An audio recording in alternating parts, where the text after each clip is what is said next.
Well, hello, everyone. This is the Emancipation Network and Zero Books Super Tuesday post-mortem roundup. And we have quite a surly show for you. You may recognize myself, Esri, and Grant down there from Swampside Chats. We've got Tom O'Brien from Alpha to Omega. And C. Derek Varn is our liminal figure between Zero Books and Emancipation Network. And for the first time, I'm talking to, and we're talking to, Ben Burgis of the Zero Books Network. Just want to say hi to everyone. And if you've never read Ben Burgis's wonderful refutation of Trotsky's terrible article on logic, I can't recommend it enough. If you really want to disappoint and frustrate some Leninists, it's just 100% solid. I fucking love it. So thanks for that. I feel like I buried the lead here. Why don't we get a little bit of a round table? How you feeling tonight, Ben? Not good. So I actually just finished this afternoon, and it went up like an hour or so ago. A Jacobin article about the the Super Tuesday results, and I took me a while to write because I was trying to do something that would be useful, but that didn't seem like it was coming from the Bernie Ministry of Propaganda telling people to ignore the American tanks they saw rolling through the streets, and that we were still winning. It's a huge setback. I think you have to start from a place of honesty about that. That basically the Democratic establishment, paid a sort of compliment to the momentum of the Bernie campaign by freaking out and doing this kind of unprecedented overnight consolidation where all the other centrists dropped out, they dug up the corpse of Beto O'Rourke to give an endorsement to Biden, and they really had this all-out media offensive to sort of say that the Biden win in South Carolina translated momentum.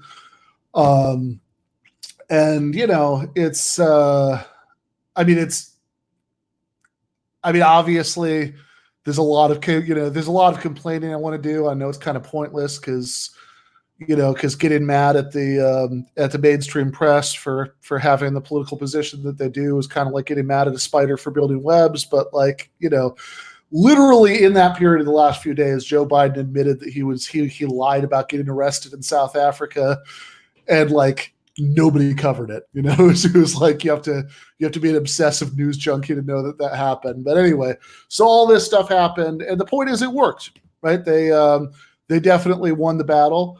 I think that the most optimistic thing that you can say that's accurate is that even given that they won this battle, it is still the case that if you had told somebody this time last year that Bernie Sanders would win all three of the first three races, and that after Super Tuesday and after all the centrists had consolidated down to one candidate, that one candidate would be neck and neck with Bernie on delegates, then that would have seemed like a pretty optimistic projection a year ago, right? The fact that this seems so crushing now is really a symptom of how good things were deceptively looking for a minute. Grant, that's actually kind of resonates to something that I've often heard you say, and by often I mean in the last day, is that you're kind of surprised at how dour Sanders supporters have been about the outcome. I mean, I'm not so surprised that they're so dour about it, but I don't know. Do you care to speak to what Ben was getting at there? Well, I'm not so sure. I mean, it is a pretty substantial setback for a lot of reasons I think we'll get into tonight. What surprised me initially really was that during the results sort of coming in, you saw a lot of people's reaction was just being ready to fold. That was it.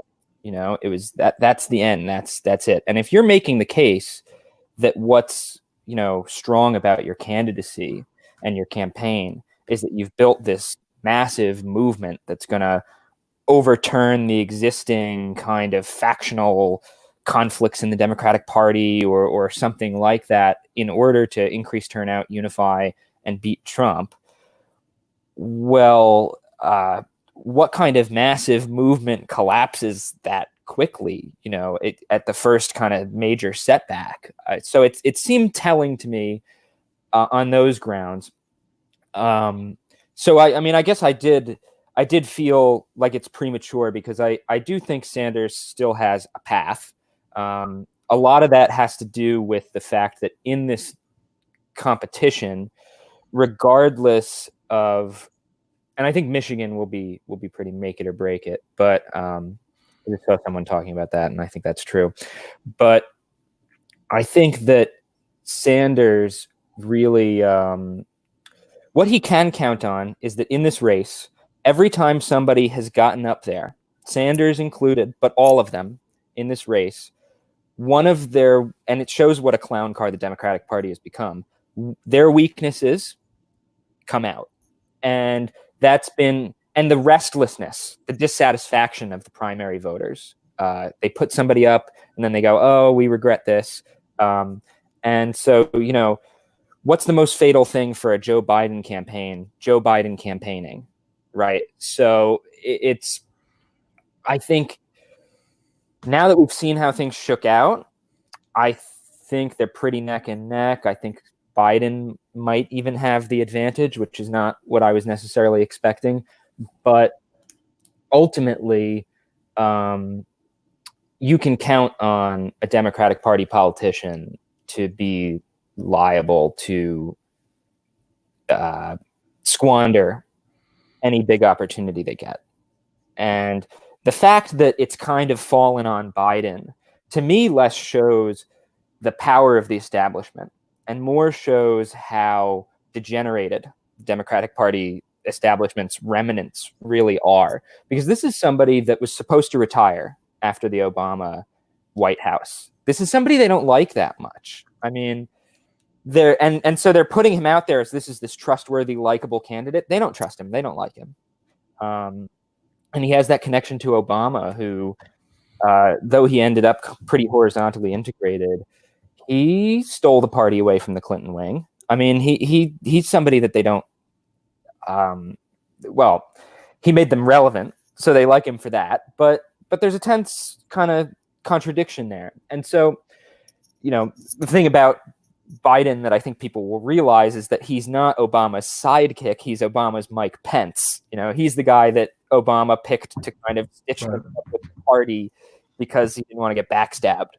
And so there's a lot that could go in either direction, really, for the Sanders campaign. The thing is, I just personally don't think either of these candidates have run a particularly impressive, let alone transformative campaign. And so I think that it's anybody's game, not on their strengths, but on their weaknesses. Yeah, I think that's fair. One potential like reason for the kind of despair that we were seeing on Twitter is that a lot of Sanders supporters know that even if elected, Bernie's going to need more or less a movement in order to implement his policies. And a lot of people in the Sanders campaign are, see themselves as building a movement, not just a candidate, which is, what you would need to get the things that he wants to do accomplished. And whether it was about the institutions or if people are less critical of the institutions and sort of seeing how voting just shook out, there was a dashed narrative there about what kind of campaigns being run, maybe. That's just my thoughts. Derek, well, absolutely. Yeah. I've seen you make all kinds of great faces, and I need to know what's going on behind them. There's a whole lot to say. There's a bunch of strategy kind of stuff we need to look at, and I'm gonna just take off my socialist communist hat for a second and put on my regular pundit hat. Objectively speaking, there's a 1 in 5 chance of a brokered convention. No, actually, 538 has that higher, a 3 in 5 chance of a broken convention. There is a 3 in 10 chance that Biden has a clear outright win, a 1 in 12 chance that Bernie does, and then we're not even going to talk about beyond that. When I ran the simulations, and after another commie friend of mine ran the simulations on 538 simulation machine, had Bernie win every primary state, but closely left, he still only had a 14% chance of winning. Okay, so there is a path. It's not a 1 in 100. It's like a 1 in 10, but it's not good. Just to put this out there, a few weeks ago, 538 was predicting that Bernie won every single state that was left, and said there was like a 9/10 chance that he was going to be the nominee. Right. So my only thought here would be that 538 these days is much more noise than signal. But we all like to believe that the simulations is actually what gets me. The simulations is just playing math games. It's not projecting. So we can, even if we throw away the 1 in 12 chance, just completely throw it out. The math does not look good. Now, that says a lot about the way we've set up even the quote unquote proportional primaries because of the division of these states. Biden won a lot of Republican stronghold states in the South, won in areas where the Democrats aren't going to do that well in the general election. This is going to be a problem for them. But there's other things that I think people reacted to that they're despairing about. I think the biggest one is that working class and younger people after Nevada didn't come out on the primaries, and they did on the singular focus early states. And that's interesting. That, Bernie was out here on Monday. I almost went and saw him, but I had to work. The other thing that's concerning is that the consolidation of the split was almost immediate. And 538 and ABC and New York Times have all attributed most of the Biden wins to people who did not vote early. And the states where Bernie did exceptionally well were states with with mail-in ballots. Like, I voted for Bernie 3 weeks ago here in Utah. Like, it's a thing. Now, the other thing that's bad for the Democrats is it actually pits their whole United Colors of Benetton myth flat on the face, because they've been running these kind of numbers on like generic POC, like we have this person of color. That doesn't play out in reality. And this made it abundantly clear. Now, there's a bunch of narratives as to why. The Nation posits that one of the reasons is younger Black Democrats do not trust white Democrats to vote progressive. There may be some evidence for that. My personal experience is the Southern Democratic machines, which a lot of the Black vote has inherited, is conservative, and the voter base, we don't disaggregate for class and racial demographics offers. When doing this, we usually just do age and race. And the voter base for a lot of African-American voters in the South is more well off than the average African-American because of felon laws, which disenfranchise a large part of the African-American community. And frankly, it seems like a lot of the younger people in Texas got chased off by very badly run polling places. Okay, so you have all those problems, but we should have known about those problems. Like and I don't think anyone in the Democratic coalition is going to be happy about that.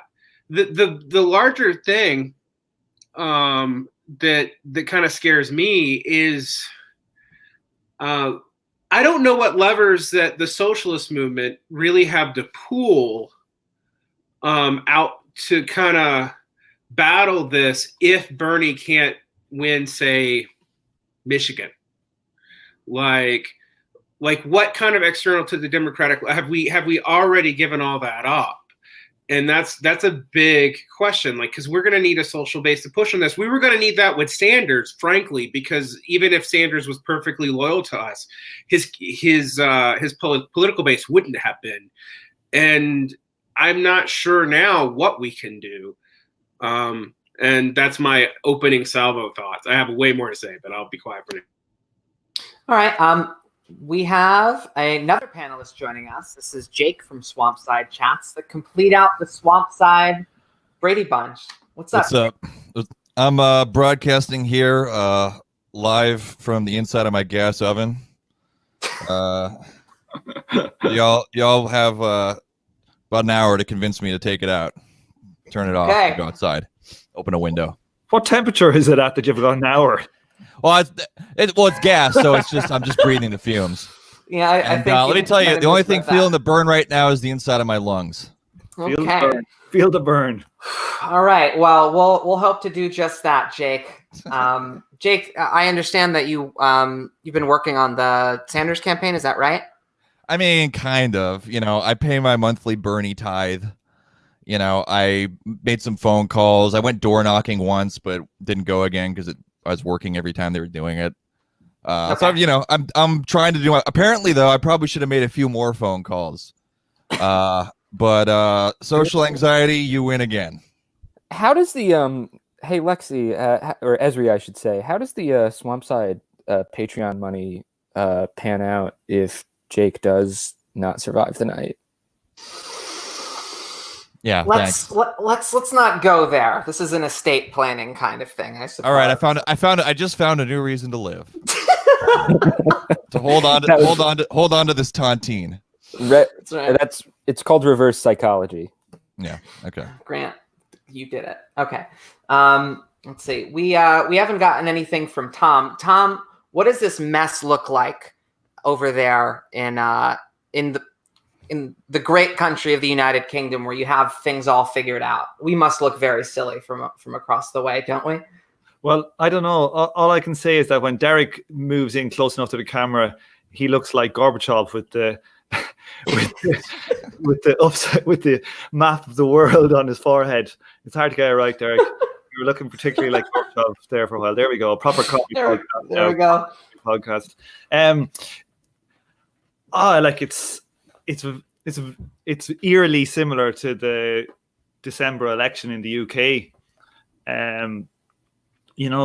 There's something to be said. Like, just quick point on the models and the prices that these odds come from these different models and the 538 things.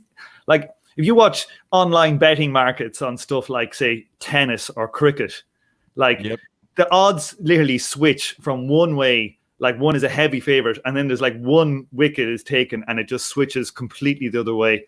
So they do on 538. It totally, because it's a dynamic system. Like the modeling of like a complex system like that just changes. There's critical points where it changes a lot. So you can't read in too much to the odds things. But I would think that, Bernie's properly stacked against it. And one thing I think nobody is really mentioning too much is like, the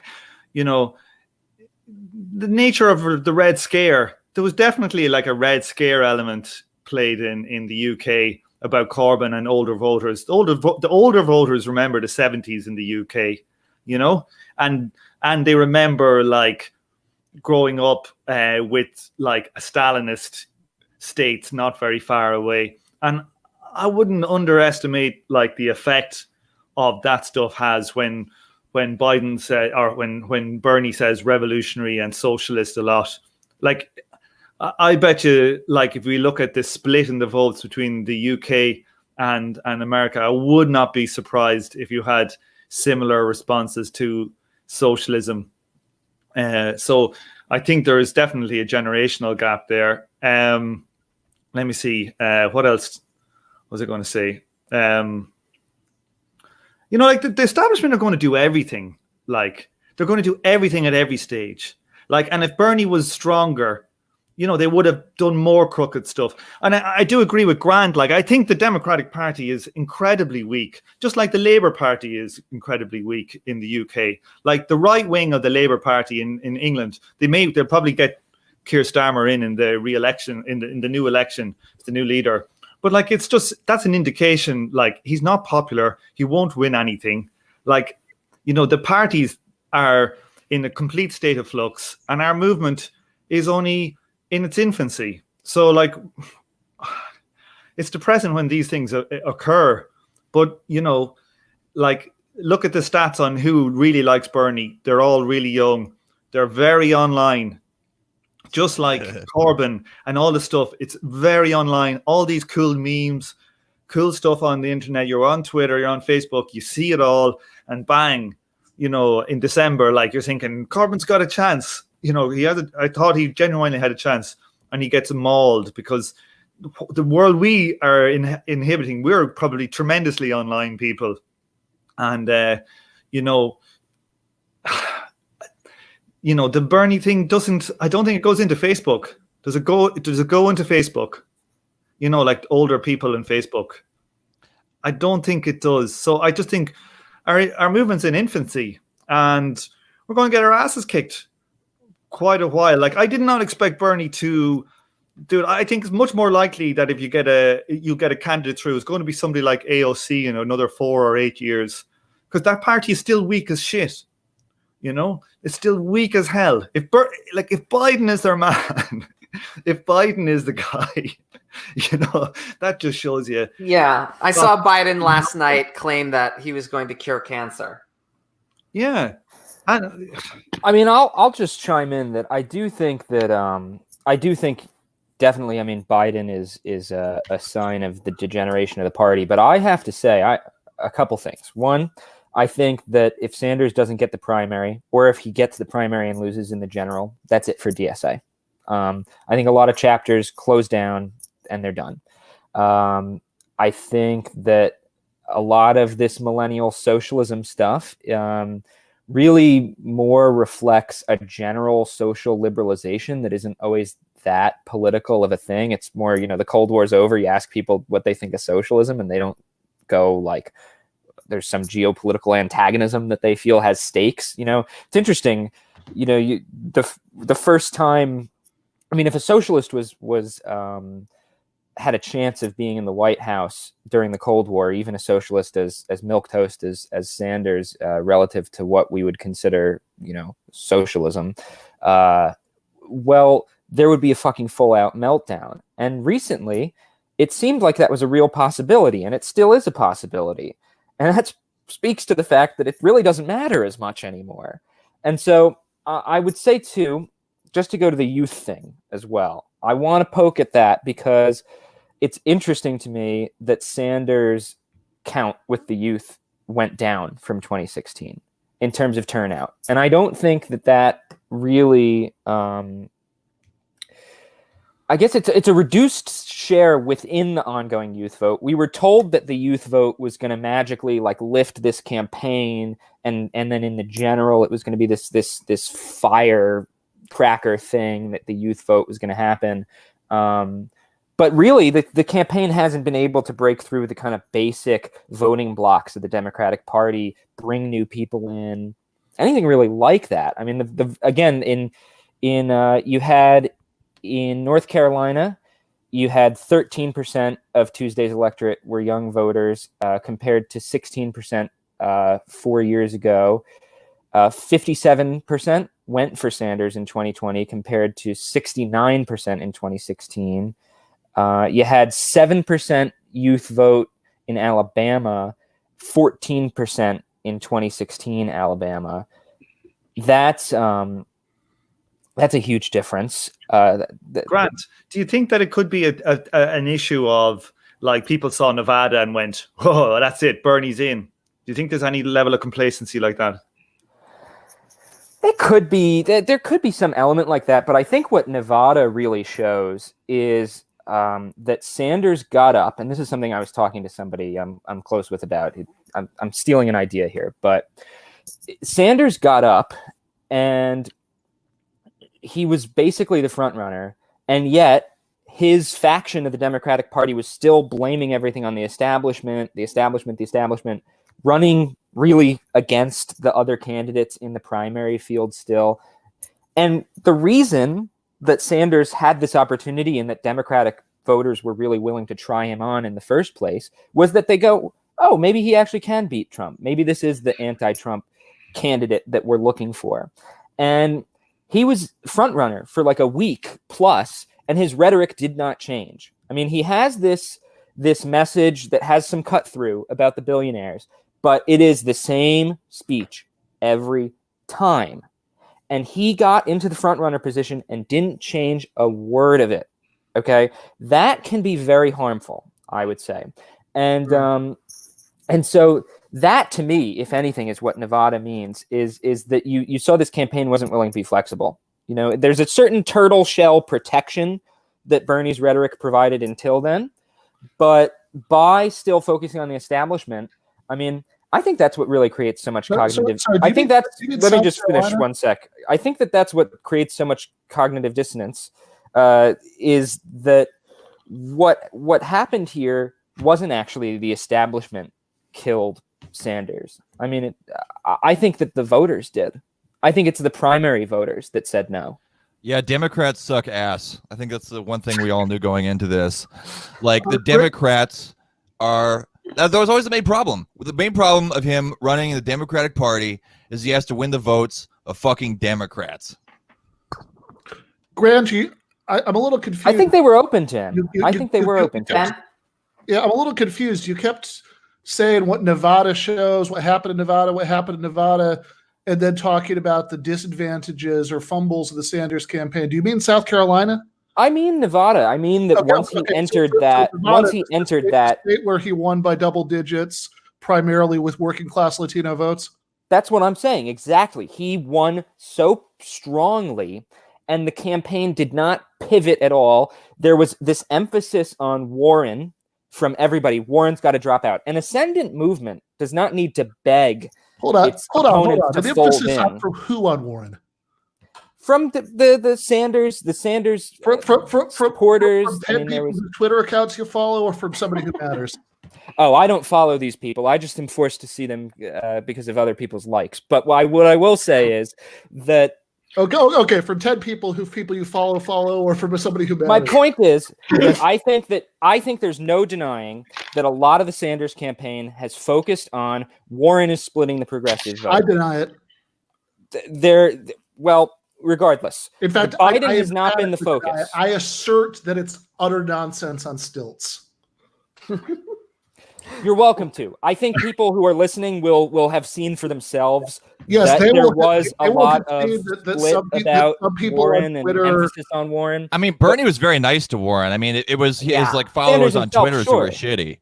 I mean, nobody in the Sanders campaign has been focused on Warren. A few people on Twitter have been focused on Warren because that's the nature of Twitter. But the left swamp that has grown up around Sanders was obsessing about her. It's true. You know, for political analysis, this is totally politically determined. Like, pathetically politically determined. What's pathetic about it, Derek? Explain. You don't have a single class analysis for what went on. It's all based on a narratology. So the idea is that politics is actually an alienated sphere, not that. So there can actually be. Did you just actually me? Seriously, a little bit. Yeah. Okay. Let's backtrack. So let me just. All right. Oh no! If you don't want to let me finish, that's fine. I can just listen to the rest of the podcast if you want. You've talked more than anyone else. Oh, it's a throwdown. It's a throwdown here, ladies. Hey, that's what happens with the front runner, okay?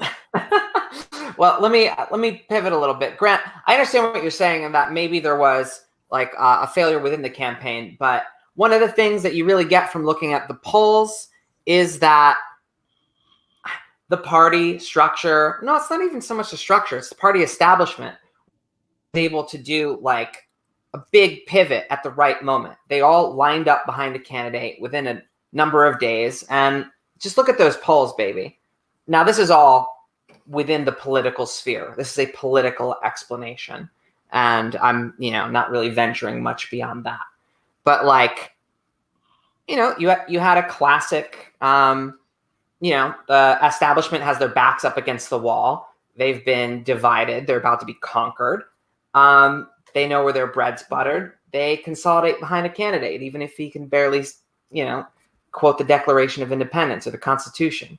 The point is that most Democrats prioritize being a counter-Trump over stuff like Medicare for all. So you have 72% pro-Medicare for all in Maine. Democratic Party, Democratic Party like operatives or Democratic Party voters? I'm talking about 72% pro-Medicare for all in a state that Bernie lost. How do you explain that, right? Well, there were actually like exit polls where people indicated that like beating Trump was their number one priority. Exactly. I mean, they didn't want to hear about Medicare for all over and over. The nightmare scenario. I mean, the nightmare scenario here is we're looking at like a John Kerry style situation. We are where basically people, 100%. They just want orange. They just want Orange Man to go away. And they're basically completely checked out of everything. And they just want to pick somebody who fits some like vague idea that they have of electability. Right. That's like the nightmare scenario here. Does anyone have the stats on the number of Democratic voters who actually participated in the primary? It does seem like they went down, which means that if we look, we need to do some social basis analysis. And this is like what I'm interested in, because this could prove or disprove Grant's point. Right now, I think we're speculating into the void. Go ahead, Tom. Yeah, sorry, I was just going to say, in the UK, when Corbyn lost, and people were saying, "Oh my God, it's terrible. People don't care about anything." I just like thinking about it from my own personal material point of view. Corbyn lost, right? And I'm used to be a member of the professional managerial class. Now I make some money doing a bit of program and stuff. But nothing in my life really changed. And I think for the vast majority of people who are voting in the Democratic primary, whether it's Bernie or whether it's going to be Biden, most of them, their life won't fundamentally change. So I think if we're thinking about material analysis, I think it just comes down to brand a lot of times. There's a moral argument for health insurance, but most people actually do have health insurance. So the moral arguments like Corbyn made similarly, they don't really play that well because it's just like political theater. And I think there's a lot to be said for that. I don't think you can make the perfect analogy to the UK on healthcare in specific, and this is where things get granted. But yeah. But this is where things this is where I'd really like to either prove or disprove Grant's point. And my frustration with Grant is not actually Grant's point. My frustration is trying to prove it. What we have two sets of exit polls, and these are consistent actually for Democrats for a decade, is when they go in to issues, healthcare is number one or number two. Healthcare and the economy, unless we're in a war, in which case the war becomes number one. Although we are in a war, but people forgot about that. And then when you come out, it's always electability. So is it that they don't believe anybody, including Sanders, for whatever reason, can actually deliver on the thing that they supposedly care about, or are the voters lying? I don't know. I have no idea. I suspect it's the former. I suspect there is something to this idea that there's such a disenfranchisement with, I run through the structural problems. I totally take everything Bernie says on good faith that he intends to do. All right. I actually don't doubt any of it. I don't think he's a cynical political operative. I just don't. However, I don't know who he has to bring that about when you have a judiciary that's been packed by Republicans, and when you have a Congress that's still dominated by the establishment, which we can't risk primarying these people out for fear of Orange Man. And we are always perpetually stuck in that bind. I don't really know what to do about that. And I don't think most voters do either, because I voted for Bernie. I'm not going to lie about that. But I also, I had a hard time convincing myself that it was worth registering as a D just for the 2 weeks to vote in the primary, because it turned my stomach so much.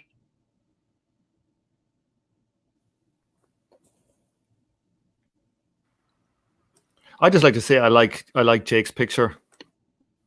I've been cracking up at the Biden memes today. They've been pretty fucking funny. I really like the one where you've got the Sanders. I think it's that Sanders It's guy. that one. It's and that one. he's crying, and he's got all this point about fascism in the background. And then you've got a jacked Adonis Biden voter who's just like, haha, Obama man. Yeah. I mean, I said this. Yeah. Oh, I go ahead, sorry. I do have to say, by the way, this is making me feel very good about my level of onlineness, because I haven't seen any of this shit. But but look, I think there's a good article by Paul Heidman today. The title is "When Liberals Lose, They Blame the Voters. Leftists Can't Afford to Do the Same Thing."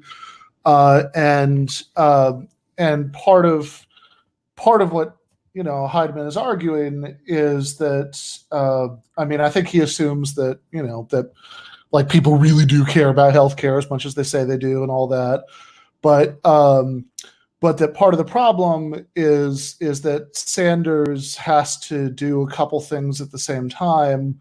One of which, the easy part, right? The part that's already been successful, frankly, is convincing at least Democratic voters. A lot of polling would indicate the public in general that his policy preference would be the best way to go, right? That we should have Medicare for all, and the Sanders 2016 campaign already did that. That part's done. But then the harder part is convincing them of his theory of how to accomplish that. Because I think there's a lot of when people say, when people vote for Biden because they think that he's more electable, and that's of course that I have a hard time not blaming the voters for, because I find that bizarre, right? That that somebody, I think that Biden is clearly not very electable. I mean, he might win, but he clearly has some massive disadvantages in a general election. But he's a weaker candidate than Clinton. Sorry, go on. Yeah, no, I agree. Right. So, but when people don't just say, when people don't prioritize the healthcare policy over that, that's not necessarily because they don't care about healthcare as much as they say they do. That's because Sanders' theory of how those policies are going to be delivered flies in the face of everything they've ever experienced about politics, is asking them to believe that things that haven't happened before will happen in the future. That his explicit view about how you accomplish all of this involves a level of grassroots mobilization that would be unprecedented in the lifetimes of anybody who's voted. So, for example, he frequently says that part of his view about how you accomplish all of this is rebuilding the labor movement, having doubling union membership within the first 4 years of his presidency, because he has a structural view of how you accomplish these things that even if he's softened his view into a much more moderate social democratic view as he's gotten older, right, is in many ways a holdover, from his radical youth. And that's not irrational, right? That voters are skeptical of that, because you're selling them on something completely new and largely untried, and so it just. So I think that either you just kind of put on the sackcloth and ashes, and and we all find our own gas ovens, to go in like Jake, or you assume that something like that is true, and so the harder and more interesting task is how do you succeed in convincing large number of primary voters that is realistic. I will say this. I think part of what freaked people out so much about this turn is that it's basically like the last 8 months never happened. You know what I mean? Like, because in that time, Biden has done all of this stuff to expose just a whole host of like glaring deficiencies. From like his teeth are falling out. His eyeballs are melting on TV. He's like almost open mouth kissing his granddaughter. His record has come out as just atrocious. You know what I mean? Like he said he opposed school integration because he didn't want his kid to go to school in like, what was it, like a social jungle or something like that. But none of it matters. Right? No. None of it matters. Well, it's just like, what the fuck? I think that's actually the perfect kind of introduction to a question I want to ask our kind of panel here, which is, what rings truer, right? Has the primary base, as rusted onto it as it is to the party, right? Has it actually felt that Biden is a truly viable candidate against Trump after seemingly discarding that idea for months? Or is this reversion to Biden more like a kind of factory reset? I mean, a defaulting because something actually happened that crashed the credibility Sanders had won in Nevada. That's what I'm saying, right? What seems more realistic? That the voters who rejected Biden for months, on I think the grounds Jake is talking about, I think there is a sense in the Democratic voters that like, this guy's a little not all there, It's, to me, I mean, is that have they suddenly had a change of heart that he's going to destroy Trump? Or because they seemed, I mean, the polling even, I thought I heard polling, don't quote me on this, I'm sorry, but I thought I heard polling that said that they're not very confident about any of the candidates beating Trump, or at least that's what the primary thus far says to me, is that they're not very confident about any of the candidates beating Trump because they just keep restlessly elevating and then going no and elevating. Are people just that checked out? I guess I don't see it as stupidity. I think it's a defaulting to factory settings because something happened after Sanders won Nevada. I think they got afraid of like socialism. All of a sudden, it looked like the party was going to change. It was going to become a socialist party, and Bernie was the man. It was going to come in, and it was going to be radical. Everything was going to be blown apart, and the voters went, "Holy shit! Do we really want that?" Like, I think regular Democratic Party voters, not the youth or the Bernie wing, and they just kind of went, let's just put Joe in for now. I'm not sure. Yeah, so they're fucking scared of their own shadow. I mean, just look at the history of this party and like the decisions like people have made politically over the last however long. There's a lot of this has to be read in the context of just the utter bourgeois domination of politics, especially in the United States, which is the fucking imperialist core. Like I was saying this last night when the results are coming in. It's like fucking living in Israel. You know what I mean? Like, good luck trying to have like progressive politics in a fucking ethno state. And like the United States, like its situation is just so deeply fucked. And I think a lot of people are just so beaten down from that. They just want anyone who can like protect them from scary Republicans. Well, and also I think there's a sense that you're gonna that it's not safe to run against somebody who is as anti-political as Trump, that it's not actually safe to run on something like an ambitious reform platform, but that instead your best bet, and this has actually shown itself to be true. You look at one of the most recent elections in Australia, for example, and the left was about to cruise into power on the weakness of the right. Except then they thought, oh, well, like this is our perfect time to have the most ambitious policy platform in history. And so they put that in, and then everybody went, oh, no, you guys are messing with things, right? So they voted for a void. So in this moment, I think there is some kind of preference for, and especially if electability is a concern, right? And people have some diffused sense of this.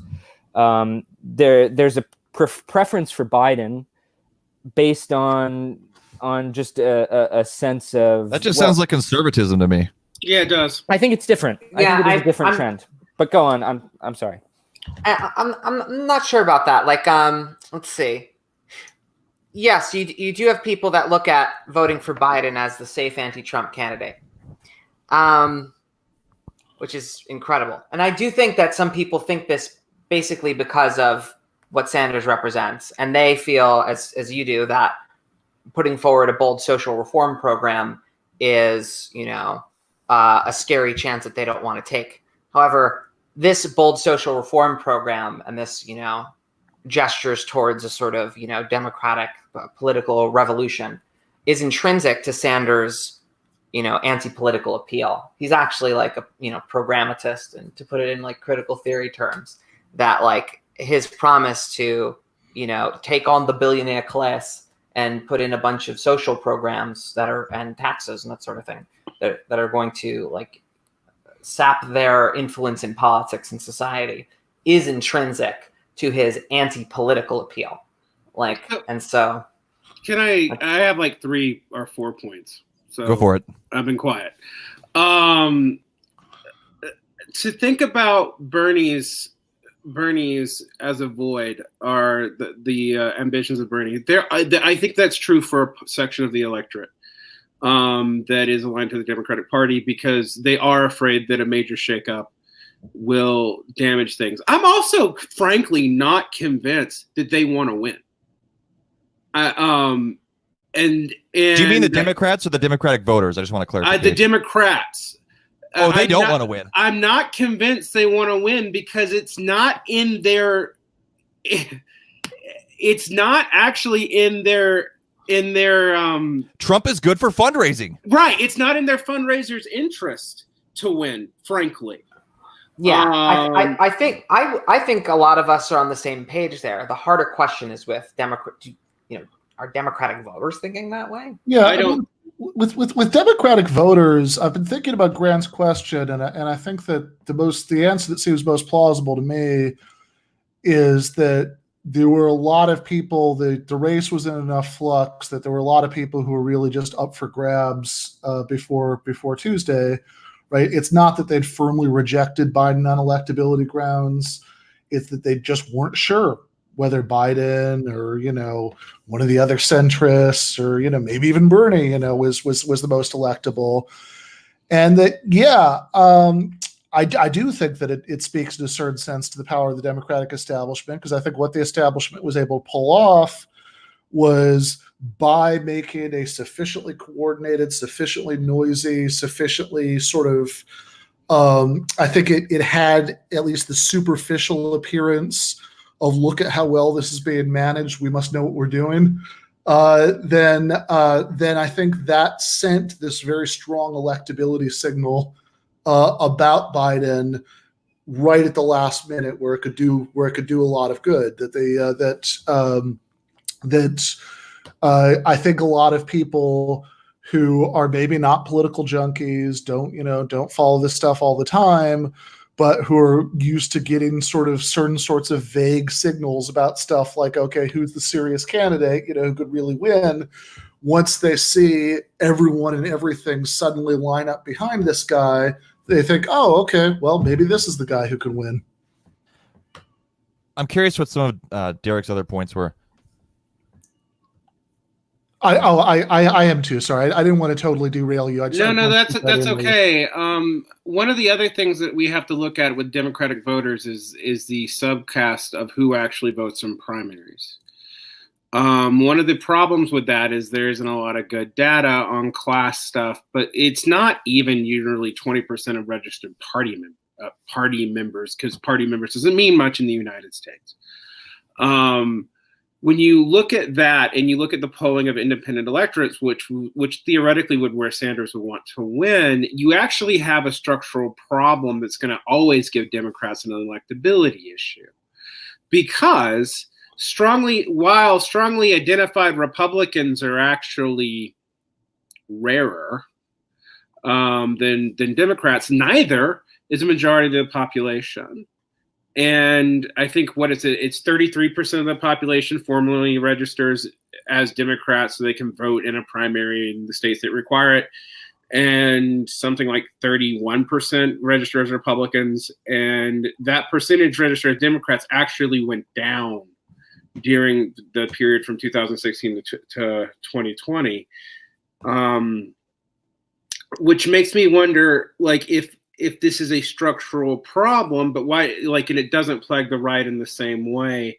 One thing that I am sympathetic to Grant on to some degree is that anti-political moods tend to, when there's no serious, movement at hand, and I mean a movement outside of electability, tend to favor right-wing politicians, not because they're right-wing, actually, and sometimes it does so in socially progressive and very socially progressive periods of time, more because the kinds of things that right-wingers are focused on really don't feel that political in the same immediate way. You don't need, like, most of what Trump can actually do and promises that you don't need the, say, legislature to do. Well, I mean, and the thing is, like, there is just it's a very basic point, but I think it's true. Like, the Republicans, the capitalist class, I think, is it basically I think Lane Badu once said something to the effect of, it's called neoliberalism, but it's actually very old. There's nothing neo about it, And so they basically just want to go back to, like, laissez-faire, Gilded Age style capitalism, where they can just do whatever the fuck they want. We're gonna drill. We're gonna fill the air with smoke and just smash and grab and take as much as we can possibly get. And the Republicans are more than happy to do that for them. Whereas any left of that is going to, on some level, even if it's something just like regulation or this or that, it's like the Democrats basically, they went right wing so they could raise a shit ton of money from the wealthy, and any actual left-wing alternative would be directly in conflict with that and would basically push on every single one of, like, the contradictions of things. And, I think some people are just kind of scared of that level of confrontation. That's something I actually heard when knocking on doors from people who weren't receptive, was like, we can't afford to do this, and to, like, because, like, the backlash is going to be horrific, The backlash might be horrific either way, frankly. I was actually thinking about that. No matter what you do in this one, that there's going to be a major backlash. Win, lose, draw. Because, I mean, in some ways, that whole first as tragedy, then as farce thing kind of plays out here, except I don't really see what the farce is entirely. The failure to surely Joe Biden is the farce. Well, yeah, kind of, yeah. But the failure of Bernie to really overcome Clinton in the first round has, in some ways, reduced Bernie's distance from the party. But it hasn't, like, there's been small scale gains on people really pushing against the moderates. But structurally speaking, like, you look at, for example, the push against Pelosi. AOC said something true, frankly, that AOC had to support Pelosi because the other leaders that were coming out to replace her were more right-wing than Pelosi, no matter how she felt about Pelosi. And that was the case. There was no left-wing leadership to come up and fill that spot, which means that, I mean, one of my fears this entire time is that I was thinking a lot about Victor Chibber's external-internal strategy stuff, which is sort of, I guess, his answer to the Ackerman plan. And I was reading some Trotskyist responses, particularly Charlie Post, and I think I agreed with Post because the external strategy isn't there yet. Like, there's nothing to push on the Democrats with outside of the Democrats themselves. We don't have a strong union movement. We're kind of in a catch-22 with that. Without Bernie, like, weakening Taft-Hartley or getting rid of it, since Obama didn't keep his promise and pledge on card check, the unions have been captive. and they're openly captive. I mean, a lot of the union leadership has actually supported Biden this entire time, proving how sclerotic it is, despite the fact that the union rank and file have largely been on Bernie's side. What do you do with that? The other thing is the union movement's tiny. It's still, even in its growing, it's at a peak that it's been for 20 years at 17%, most of which being public sector unions. Well, I was going to say, yeah, to this, that's the thing. The case for Bernie is also kind of underpins his weaknesses, right? Because the case for Bernie is he's basically bringing a message of some kind of vague social solidarity, some very distorted form of socialism to masses of people, right? And outside of the kind of social media bubbles that we all exist within, right? He's strong there, but he's not as strong in the outside, world as we may have thought, but he is getting a message out there, and whether people will take it or not, is kind of beyond our control. But at the same time, and the reason to support him is because a major, fundamental, very basic problem of the left of the United States is that there aren't a lot of people, and there isn't a rising working class movement either. So we basically need those things, and maybe having Bernie Sanders go out and basically propagandize via this political campaign that he's doing, which is what he was basically running for that's all he was running to do in 2016, right? He wasn't even running to win at that point. But that's maybe the purchase of value of what he's doing. And if he wins, maybe through the executive, he can do things to undo many of the structural obstacles to labor organizing that exists in the United States, or maybe finds, some ways to, for instance, I know the thing about weed, he could basically just do immediately, right? That would probably help to ease a little bit all the people, in the prison pipeline and all that shit, right? So but yeah, the fundamental Sanders almost wouldn't be necessary if there actually was a broader outside force, because the Democrats and even the Republicans would already be issuing massive concessions. Yeah. So often we have a dual power strategy without dual power. Or you just look. Lenin was right. Politics is not politics unless you're talking in the millions. Yeah. Yeah, I think politics is grappling with state power. In a democratic society, it necessarily does that. I don't know. I also, just full disclosure, voted for Bernie in an absentee ballot in California, which Nice. had the sole saving benefit of not having to register for the Democratic Party. So I will get into Stovacor at least for the next 4 years. Bravo to my pure armchair soul. I'm actually sitting in an armchair right now. I do all my broadcasting from an armchair. I appreciate your perspective, Jake, because you have the embedded in the world cred of actually knocking on some doors. I'm not sure if Ben or Derek did any campaigning. I certainly didn't. Ben did. My United Front principles will not let me campaign for a Democrat. I went to a Gabbard town hall. Yes. Yeah, I actually flew to Nevada to campaign in the last day before the caucus. But cool. Nobody has mentioned the role that coronavirus might wipe out everybody over the age of 54. Yeah, we could end up with. Well, that way, so you're saying that majority. So you're saying there's a chance. I was actually thinking about going to Europe in a couple months. But my plan was to catch it there and then go drive up to the villages and just start going to social events and potlucks and shit and just start coughing on people. So are we really saying that the coronavirus is how Bernie can still win? Yeah. It might take out. It might take biological class warfare. I actually believe that completely normal bourgeois politics is how Bernie could still win the primary, but sure. I mean, Bernie could still win. It can happen, and because I've seen those Nate Silver 538 numbers flip multiple times, just they'll checking in. Flip again. Yeah, it's reading tea leaves it's a little better than reading tea leaves, but it's not that much better. Yeah.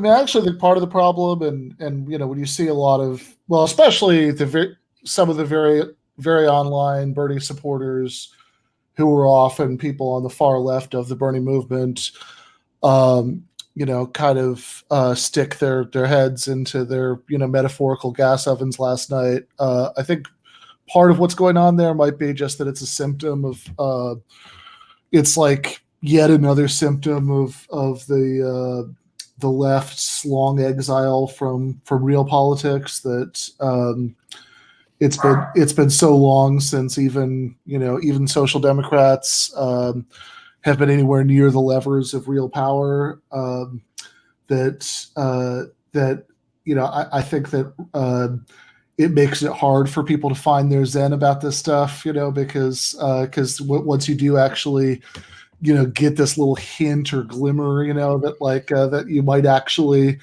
after losing your entire life and and the entire life of everybody that you might actually win something. We're like dogs chasing cars, we wouldn't know what to do if we caught it. Yeah, totally. And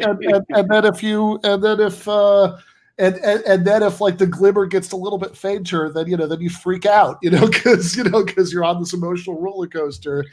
And it's very, I mean, like, I really like Adolf Reed, has interview in Current Affairs where he talks about how he was in 2016, he was doing Bernie canvassing, and he spent so much of his time talking down these young Bernie volunteers who would like get so excited about victories that they want to go out and like get Bernie tattoos. And then like they get disconsolate because of whatever was going on in Wisconsin or with Hillary, and he'd tell them the story about Sergeant Pavlov at the Battle of Stalingrad, who had to with 25 soldiers, he had to secure this one particular building for 53 days against the Nazis. And it's like, look, do you think Pavlov was worried about what was going on in the Western Front, or, he was, the larger strategic map, that he was freaking out? It's like, no, he had one job and he did it. And that's kind of how you have to approach these things if you're not going to just, completely burn yourself out on this like emotional roller coaster of getting super happy every time it seems like you might actually win one. Then completely losing your shit every time it seems like maybe not, and if you do have the Sergeant Pavlov view, then I think saying, okay, all of the money and all of the positive media coverage and all of the everything is behind Joe Biden, and so far it's about even. I had a similar thought, just kind of along these lines, where it kind of occurred to me like, okay, Bernie's down now, right? Like the majority's out the window, maybe plurality if we're lucky, right? And it just kind of, the way I figure it, a lot of people in the various cycles of revolutions in like the 19th century knew their cause was doomed, and they went out to die on a barricade anyway, The revolutionary is a doomed man. What are you here, Jake? What are you done? Well, I'm saying we need to build barricades in Milwaukee. No, what I'm saying is like they knew the cause was doomed anyway, but they went and they did the best they could because they thought that their example would inspire other people later, And so, yeah, maybe the Sanders thing is doomed, but look, it's only like another 8 months, maybe less, And like, what else does the left really have going on that's so important? I mean, I'm sure there are great projects here and there that people are doing. I wouldn't discourage them from not doing that. But it's like, there wasn't really much before this. You know what I mean? Like, this was sort of like Occupy, where it's like this is a thing that people thought might work. And so people came out and coalesced around it. And maybe it wasn't enough. But I think what we just kind of have to do is see it through and push as hard as we can and see what happens, So I guess, go ahead, Tom, and then I'll talk. I want to say, like, I think one thing about why people get very disheartened by these ups and downs is that the very nature of the political sphere is alienating, so it's all in, and they've got nothing to drop back on. They just live this online life, or they listen to the podcast or do whatever, and most people, they don't have anything else. It's just that, and then that doesn't work, and there's nothing else. There's no social you don't even meet other people in the real world. How many times do you bump into commies in real life? A lot. Actually, Yeah, but do you do a lot? Yeah, I do. Without seeking them out? Nope.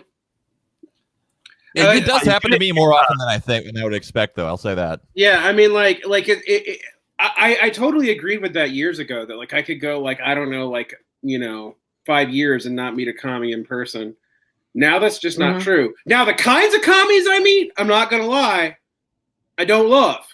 Like it's usually like Marxist-Leninist at rallies for doing some kind of whatever I'm doing, like immigrant work. There's a lot of, specifically usually PSL or WWP people or Frizzo Fight Back or whatever. And that's what they're doing. But that's at rallies, Derek. I'm talking about in your normal life. I'm not talking about rallies. I'm talking about actually. So part of this might depend on what your standard is for commie.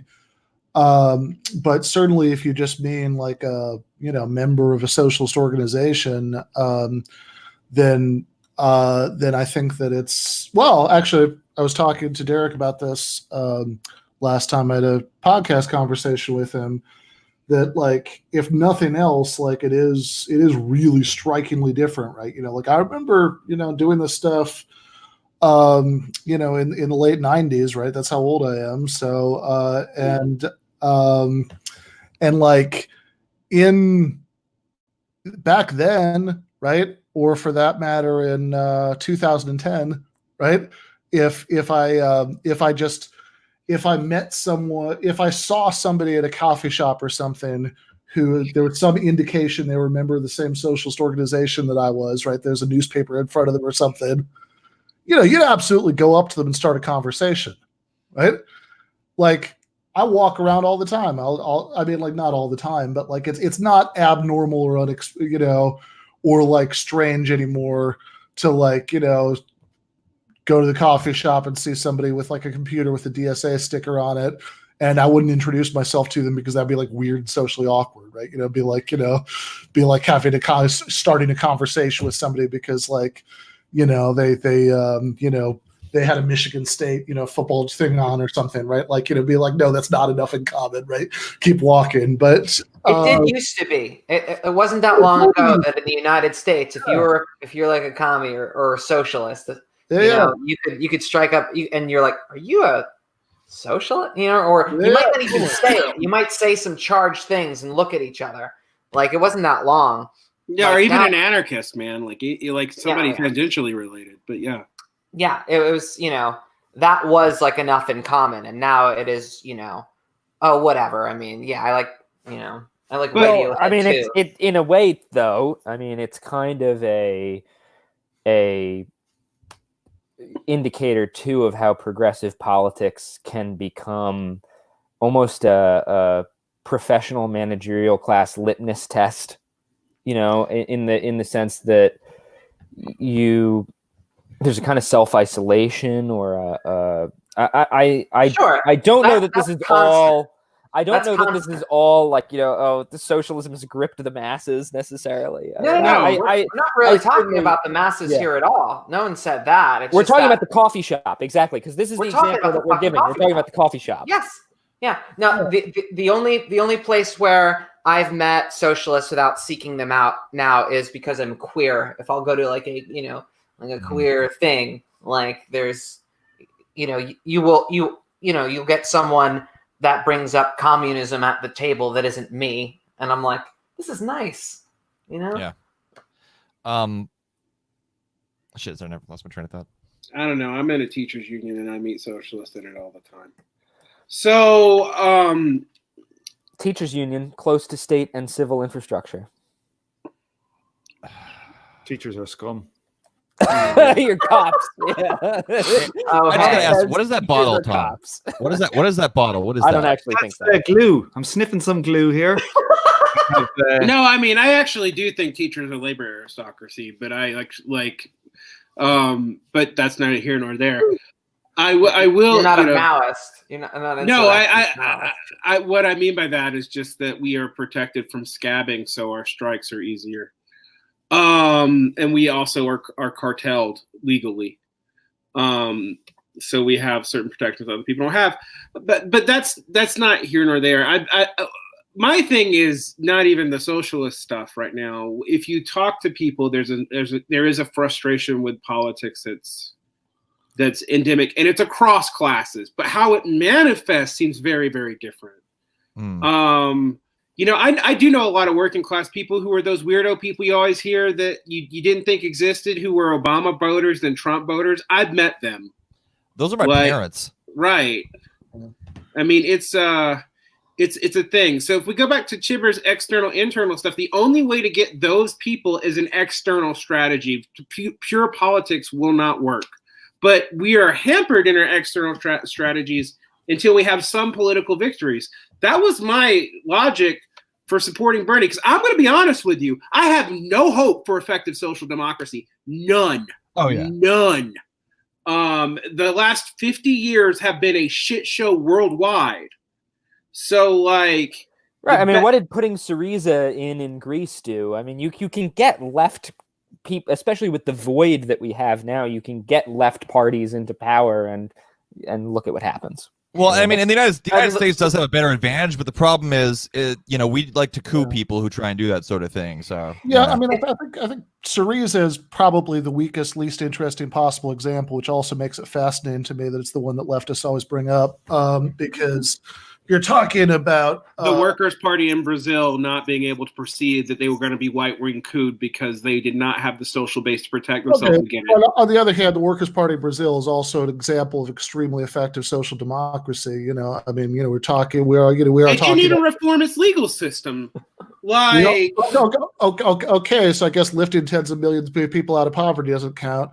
When you can't maintain it for more than half a decade, yes, it doesn't count. Actually, I think it's you didn't even beat a business cycle.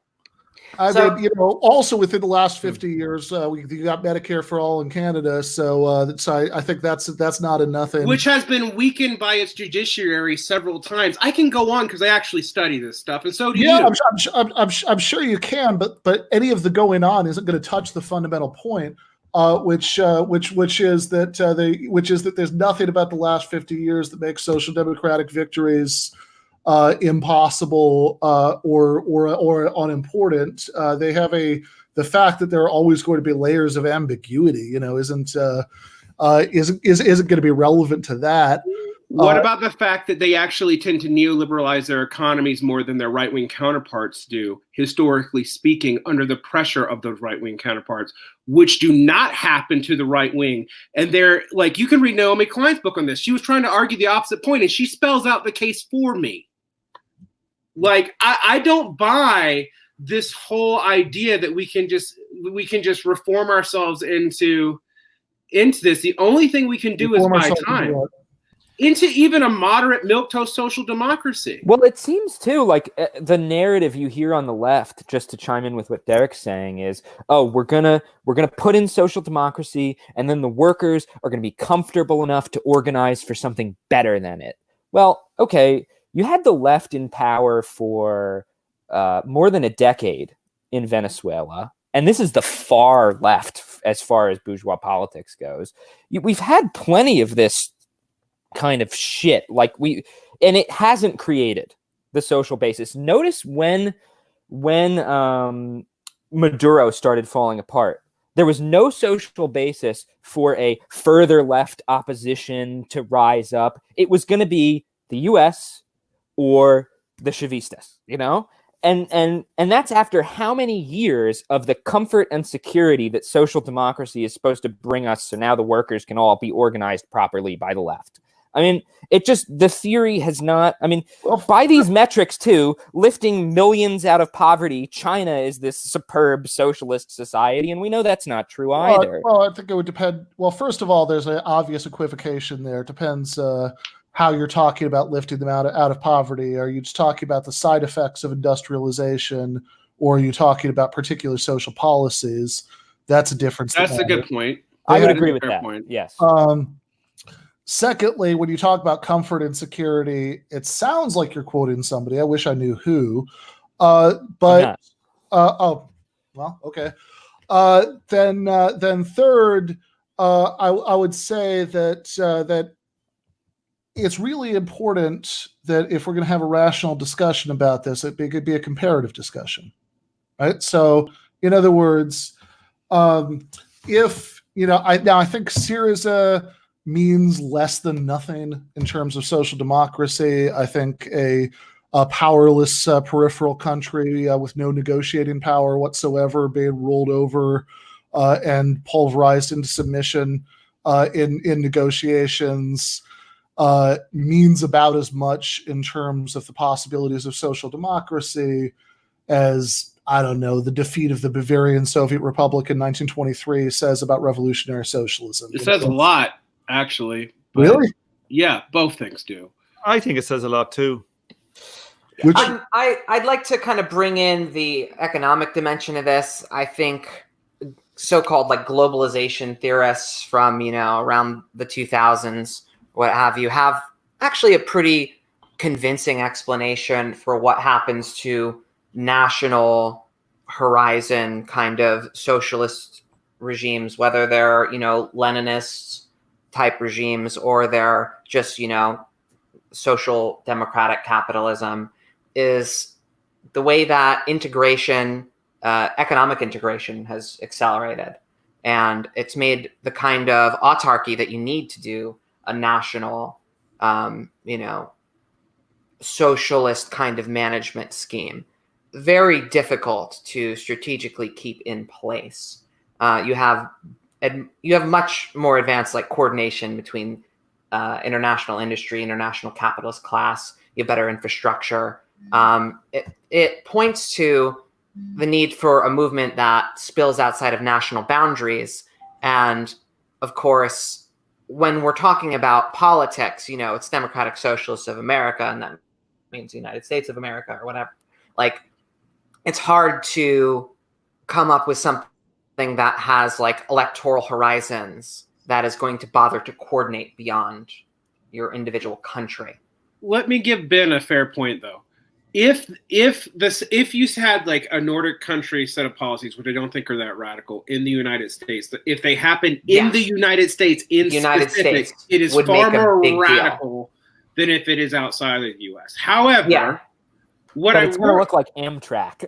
Well, yeah, but what I worry about, and what I'm seriously worried about, is the fact that we have oversold the successes of a lot. Like if we talk about, for the comparativeness, if we want to separate industrialization from lifting people out of poverty, Brazil is a better model than China, clearly. The problem with Brazil is that its political model did not reform its legal system enough to deal with the fact that that its undercurrent is corrupt and is always attackable on corruption, and you can basically coup any government with it if you have any sort of like idea about how the laws in Brazil work. And Lula, I think, did have some like had enough charisma to avoid this, but he didn't have the successor or the internal and external power bases to maintain it. And that's been a problem for all our Latin American models. It's been across the board. The European models have been even more pernicious, frankly. One of the things that I didn't know till I had Swedish people make me study Sweden is that when neoliberalization happened in Sweden, it did not happen nearly as severely, although they did have massive deregulations. But they actually got the union leadership on board with the government to formally suppress real wages to maintain full employment as policy, which then, and not surprisingly, discredited the Social Democrats. Like this is like a constant problem. Baby. It's the fallen rate of profit, baby. So I actually not on the. I don't know if I take as quite as extreme a view as Grant that the creating a space doesn't matter. That's the only reason I would support it in the first place. But like you're almost in a situation where you have to promote social democrats and then immediately turn on them when they fail. Yeah, and I think as well that I don't think that the social democracy is a long-term solution. It's not. I don't think it leads to revolution. Leads to communism. I just don't think it does. So I think that Derek will misrepresent me and say I'm an impossibilist, but I do think that society needs to learn sometimes has to go through the wrong strategies to figure out what the right ones are. And I don't think that the left has probably come to terms with social democracy just going to end up getting smashed by the long-term fall in the rate of profit. They're going to have to manage the system, and they're going to end up, having to slit their own throats one way or the other. They can go the way of the Benite Labour trying to go more radical, or they can try and manage it like they did in Sweden, and they'll both get wiped out. I think that's a great point. It's like I would have liked to see a more clear Sanders victory so that we could then see, either see how that goes against Trump, right? One, that's an interesting question to answer, right? Is who wins that election? And then on the chance that Bernie does win, which I think Sanders would have had it's not over, but would have a better chance against Trump than Biden will. But ultimately, I think that the Democrats, whoever you are, running as a Democrat in this election is a pretty tough deal. And so I would probably reckon a slight advantage Trump regardless. Well, he's an incumbent too. And all sorts of things, all sorts of reasons. And unless the coronavirus kills 50 million people, right? And so it just but I would, even if we saw a Sanders presidency, right? That would answer some questions to go to what Tom was saying about sometimes society needs to go through the wrong answers to get to the right answers. I think if we had a Sanders presidency, we would learn a lot about what that means. I think you'd see some people pretty disappointed in the same way people were pretty disappointed when Obama got into office. One thing that's interesting about Sanders is that his entire, pitch is pretty implicitly a critique of Obama in a pretty direct way. And that he basically said that Obama had this very popular wave of support behind him that he completely squandered in the service of basically just propping things up, right? He was like almost a lame duck president in a way, right? And so his idea seems to be, I want to try and conjure that exact same thing, but actually press up against the contradictions and basically go to war with anybody and all the corrupt elements that would stand in my way, right? And it'd be interesting, and that's part of also what's unnerving about these results is that he doesn't seem to be able to conjure the same kind of a wave that Obama did in 2008.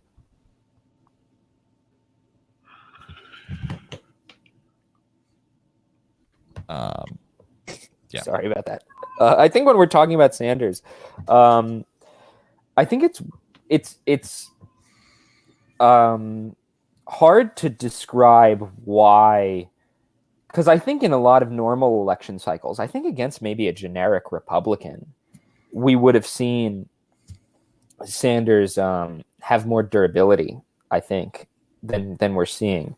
But Trump is a unique candidate to run against, right? And so I think what we're maybe seeing, because I asked that question about did they just randomly decide I changed my mind about Joe Biden, actually he's the best? Or did something happen with Bernie, right, after Nevada? Not the only options. But so maybe they were all really paying attention very closely to Bernie for the first time and sizing him up not just as this left radicalizer figure, but as the front runner. And what you'd be hearing from Bernie during the week up to South Carolina would be Medicare for all. It'd be billionaires buying other candidates. It'd be The Trump line is racist, sexist, rinse, repeat. Okay, no distinction from what the other Democrat candidates have to say about Trump. In fact, Bernie even throws in with the fucking stupid West Wing fandom bullshit about Trump's an illegal presidency and the Constitution and stuff. I was terrified. I remember listening after his Nevada victory, and I was shocked how much he was hammering the unconstitutional president. You know, he's been doing that for a while. Yeah, he has been doing. I maybe shocked was a little bit, yeah. But shocked, I tell you, shocked. What you wouldn't hear is anything about how Sanders would actually now take on Trump in a way that is not a replay of 2016, but a little further to the left, but instead actually goes forward, right? So in Maine, the wider Democrat backing for Sanders hasn't ever been about whether he'd deliver Medicare for all. It's been based on an impression that he was coming from a place that would sweep away Democratic ideological bullshit, right? Whether it be centrist economic rationalism or radical left political economy, and maybe be able to outflank Trump from multiple directions and steal the ground from under him, right? All the better. Radical left political economy in Maine. Like I feel like Democrats eating out of the trash can of ideology all the time. I'm talking about radical left internal faction. David Ricardo, like I mean, whatever. Oh, come on, that's not what I was saying. I was saying that radical left political economic kind of like analyses, which we know Sanders has of, you know, the Trump phenomenon, you know. But anyway, so the idea is that all the better if he brings these progressive policy developments like Medicare for all, right? But that was not the central antagonism here. It was you had him as the front runner, okay, and he did not have a message on Trump that was any different from the rest of the field. Okay. So that's what I'm curious about. Does he have a radical left, like, political analysis of Trump or something? Because, like, as in my mind, well, I mean, to me, it sounds like political analysis of Trump is, you know, something you might say materialist. You know, it's like you're looking for what's driving the splinter in the mind's eye of ideology and whatever. And you're not just being moralizing and, you know, racist, sexist, that kind of Trump stuff. If you look at the New York Times, if you look at the New York Times, the labor aristocrat. If you look at the New York Times interview, what Sanders has to say about Trump is more or less, okay, so you had these voters, these white working class voters who were hijacked by economic anxiety, and that's what made them vote for horrible fascism. Right, I mean, like that. He's basically comparing it to Weimar Germany, you know. Which, I mean, I'm sorry, like I don't think that we're living in that. The social apocalypse that was supposed to happen under the Trump presidency has never occurred, and so it just ends up being that there's not much to distinguish him. There's just a more left-wing version of the deplorables argument that explains away why Trump was elected. But there's no real contending with why Trump was elected. It's just this, you know, the xenophobia zombied into people's brains, and so now they're evil, you know. And frankly, I just don't think that's what that was. I think that was a moderation for the Republican caucus, not a right-wing radicalization. So I'm a little confused about how the elements of this are supposed to be related to each other.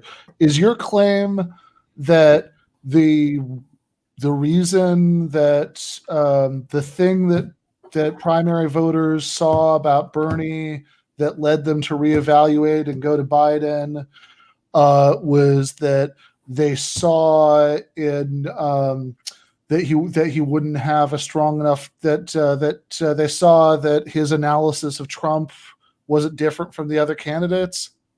Well, in the sense that they were looking for an anti-Trump, right? And once he got that front runner moment, his message didn't change, and he didn't present an argument he didn't present a distinguishing anti-Trump. He lost credibility it's clear that he lost credibility. Why else did this happen on Super Well, Tuesday? The question is why. There's a really simple, mundane, uninteresting explanation that was presented earlier, Right. Which is that by playing a bunch of cards you can only play once, like having the other centrist candidates drop out simultaneously. So why can't Bernie break through those ideological divides then? Why can't Bernie? Because so why can Bernie not? Well, again, the really simple, mundane explanation that was given is that by playing all those cards in an unprecedented overnight way, the establishment was able to give a strong and misleading impression of electability to Joe Biden. I think this is what the left always does: is the establishment, the powers of the establishment. There's not a reckoning. Yeah, but you're actually not listening to the words that I'm saying. You're listening to the word establishment and then going into doing some stuff with your arms. But listen to the actual point, right? The point is that this explanation has the power of actually relating it to what goes on, relating it to what we know about the motives of primary voters, and not attributed to primary voters this pretty implausible idea that they were paying a lot of attention to the specifics of how what Bernie was saying in the last couple of weeks was similar or different from what he'd been saying the previous couple of weeks. Which I think is not a level of granular detail that I think most people are voting based on. And two, if the disappointment was that Bernie isn't saying anything about Trump except for he's a racist and a sexist, why on earth would that lead them to vote for Biden, who doesn't say anything about Trump except for he's a racist and a sexist? Right. But I think there's something in what Grant is saying. There's something true, is in that why did Trump first get elected? Is that he was like a neutron bomb in the Republican Party, and people were drawn to that kind of creative destruction. And Bernie hasn't played that creative destructive role with the Democrats. Yes. He has hit the healthcare and that, but he hasn't literally set the house on fire or threatened to set the house on fire. Like Trump said, if you try and take this from me, I will run myself. There was none of this threat. He didn't play himself against what are the accepted norms. So that's what Grant is getting at, that Bernie has never been that kind of actor. I think for a lot of the reason why Nevada was a breakout win, I don't know if anybody said this before, so forgive me if I'm repeating, is the fact that people saw that the establishment were trying to fuck him. And they kind of went 2 fingers to the establishment. We'll show you. But then that was more of a 2 fingers to the establishment. And then Bernie hasn't got that fire and brimstone element that Trump brought to the Republican venue. So I think there's definitely something in that. The thing is too, just about Nevada, just one quick point. He never has. Just as something, Tom, that you said, he never has, and I think that's But I think so. Well, and about Nevada too, people were flipping tables over 4 years ago because there was that was ground zero for the alleged caucus chicanery of 2016. But anyway, that's just no. That's an important point. I was going to bring that up, and the other thing basically being that to modify Grant's point slightly, because I think as stated runs into the problems Ben was getting at, but had Sanders at that moment, instead of doing, what he's been doing since he's been a senator, and he tapped into the old, House of Representatives years campaign Bernie, which, 20 years ago, before he had to really break bread with the Democratic establishment, if that youthful rage sparked up just at that moment, and there was a pivot, yes, against the establishment, but that's the appeal. That's the point. So if you had something like that at that time, sure, but I'm not comfortable calling that the cause. It might have been a better run campaign. I think it's fair to say that you could have pivoted at that point, but that's it's not what I would call. Can we talk about the structural differences though? Because there are some serious structural differences you have to look at between what Bernie even can do and what Trump could do. One, sure. Trump doesn't have to deliver on 90% of his promises, and he doesn't. He is not called on about it by his constituency. It doesn't matter because his rhetoric can maintain. The issues that he's got to deliver on is looking like he's making things harder for immigrants, which he's very good at actually doing, and keeping us kind of sort of out of the war.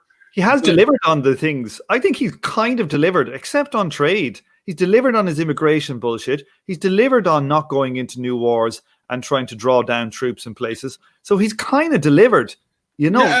I'm actually going to quote you against you because you told me Trump's agenda was to bring in right-wing modern monetary policy and post-Keynesian.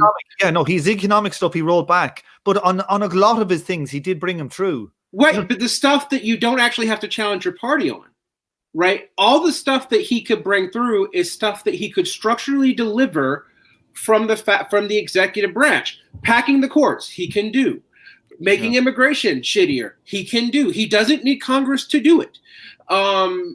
Keeping us in and out of wars, he can do. The problem that Bernie or any leftist is going to have is our burn the house down stuff requires the legislature constitutionally, unless we're willing to break the Constitution, which I'm all for, but most people get shitty scared when I talk about that. So, go ahead. Well, you know what he could have said? Like in his like book that he wrote or whatever, he talked about when he was mayor, right?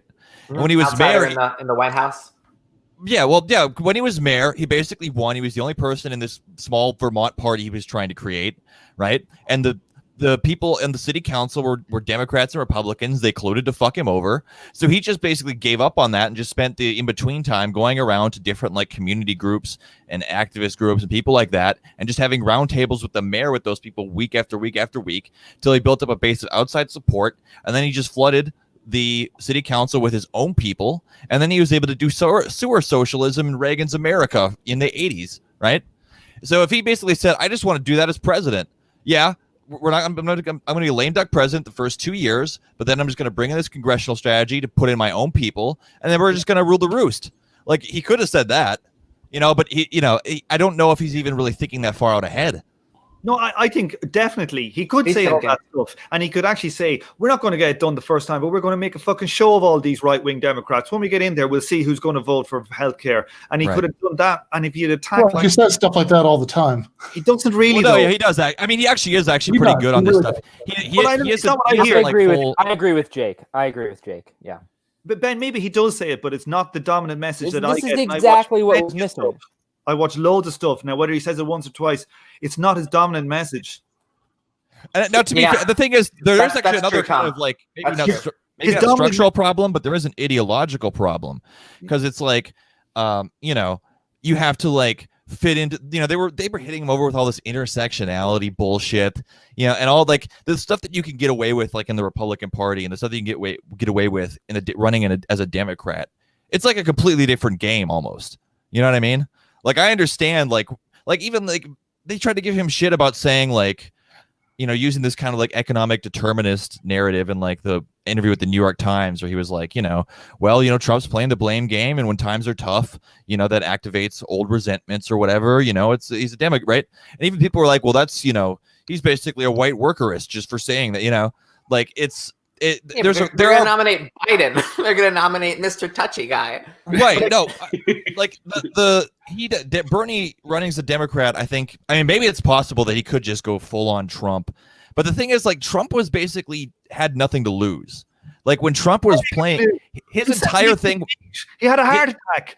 It's time to fucking do or die. I'm saying is no, but like Trump like didn't really give a shit though. You know what I mean? Like he was basically running as a massive branding exercise. So he didn't care if he lost. The problem with Bernie is on some level, I think he actually cares. And so and that's why he probably had a little more fire even in 2016. Cause like, he's like, yeah, I can just say whatever the fuck I want. I'm not going to win this. I'm just putting my message out there. Right now, because he's 16 Bernie. It's interesting that 16 Bernie had, people talk about Bernie's crash in approval ratings this cycle, but 2016 Bernie went through an entire election against Hillary Clinton, and he was still the most popular politician in America. He is actually still one of the most popular politicians in America today, but he's much closer to their abysmal numbers. Right, but why was Obama able to just light up Hillary and Bernie couldn't? Because Obama wasn't an old white man. right? Well, Obama said Hillary will Say everything. say anything but Yeah. change nothing. Like, Yeah. Right. No, but Obama was a black man. Like, he had that basically POC credit that he could use to be Bernie as like the old white man. Like, Bernie's basically, they were saying Bernie Sanders is the embodiment of the fucking patriarchy, and like his supporters being mean to like Warren supporters online as being like abusive boyfriends and shit. Like the whole rhetorical game kind is of sidecar shit. no, but like the whole rhetorical game is completely different. Like, a candidate could go and just say like, you wouldn't believe the dumb shit they say on Twitter about me. Yeah, that's a good point. But like Ben, getting towards like he just can reiterate the main thing you get from any debates with how he interacts with Joe Biden is he says, "My friend Joe." Yeah, True. I mean, Trump it's just kind of funny through. because it's also like there's a certain format that I like to think of as I've known Joe Biden for decades. He's my dear friend. I will now read out a list of his crimes. Do you reckon he's like, I know that it's like saying with all due respect, but there's also a time to say like, right. Fuck you. You know what I mean? Yeah, no. I mean, this is true. I mean, like actually, in a strange sort of way, I wonder if the Hillary Clinton thing you're pointing to is actually a symptom. If one of the differences between the way that Obama went after Hillary and the way that Bernie did or didn't might actually just be that Bernie is a leftist and he can't bring himself to care about the like ephemera, right? Like he wants to argue about about policy, right? And whereas like if you go back and look at that Obama Clinton primary, all ephemera. In 2008, yeah, it was all ephemera because there were no substantial policy differences between them, but or maybe because of that, it was a vastly more vicious primary. It was far more personal. It was far more knives out than anything that happened. But I think it was honest. It was honest about the idea of Obama is coming along and saying, "I'm going to keep your faction out of the White House. This is about this thing, and fuck you." Whereas I don't think Bernie. I mean, when you look at how Trump, for example, and I don't think my personal opinion is really you couldn't just tweak the Bernie Sanders model to just suddenly be anti-political in this way. So this isn't, I'm not saying Bernie should have done this, but my point is though, that when you look at how Trump running on a more anti-political platform, took on the Republican Party, he just kneecapped everybody before the voting even started. He was just dead, you're an idiot, fuck you. He got booed by Jeb's supporters, and he starts saying, you're all a bunch of lobbyists anyway. Like at the debate, he just starts calling the debate audience like lobbyists, and those are his supporters, that kind of thing. Bernie doesn't do that stuff. He's not a good attacker. He wasn't really able to push through his opponents or land any kind of killing blows on anybody. And I think that has to do with his ultimate alignment with, in 2016, he really was more of an insurgent. And I think now I understand why he did this, but he ended up settling into a rising progressive wing of the Democratic Party as its leader. Well, and that position is compromising. I think we could all agree it's compromising. Can we actually talk about 2008 a little more? Because I actually think we're misremembering it. Yeah, it was a much nastier primary in some ways because Clinton was attacking Obama.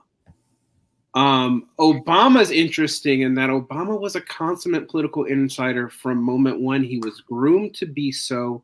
His appearance in 2006 in the Democratic Convention speech was grooming him to be the national figure. His insurgency against Clinton was never actually that he was going to get rid of them. It's that he wasn't going to maintain their war policy on one, but not two of the wars we were currently in. And immediately, and this is when I'll out myself.